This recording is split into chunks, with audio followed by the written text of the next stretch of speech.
Takže shalom everybody, jak vidíte, zde je muž s brašnou a Predestination. Celkem zajímavý takový mindfuck film s Ethanem Hawkem od Spielberg Brothers, který teďka kučejí nový sov, pokud to nevíte, a samozřejmě ze Zavitou urazilo dlouhou cestu, takže typnul bych si, že pošta mi tam přidala kindervejce. Ten plech není kdo ví jaký, ale ten film začíná mi trást čím dál tím víc, takže se musel přihodit. Zase teda bohužel jedeme bez nějaký české podpory, ale kouknem se na to. Ten plech je takový příjemně matný.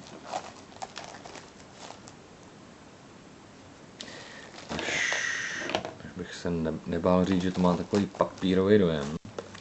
Samozřejmě tady bude motiv hodin, protože film je o cestování v čase.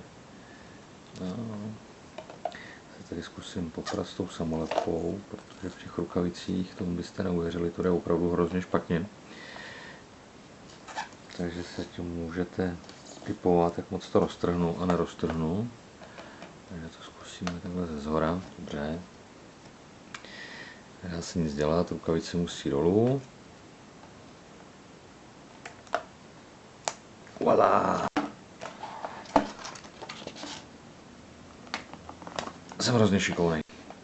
Takže zatím se kochejte první stranou, já tady takhle zlikviduju ty odporné samolepky na tom J-cardu, abych si to úplně neopatlal, ale tady to nevypadá, že by to nějak se dalo opatlat. Takže máme tady přední stranu, kindervejce a zadní stranu. Je takový trošku zajímavý, že to působí, až dojmem jakoby na té černé škatuli byla nalepená nějaká samolepka, což teda není. Tak. A vidíme, že zadní artwork nám tak nějak kopíruje podtisk disku, což taky není úplně nejhorší. Celá ta otevřená paráda potom vypadá takhle, takže vidíme, že tady máme trošku nějakého textu. Zaplať pánbůh, ten hřbet je takový pěkně matný.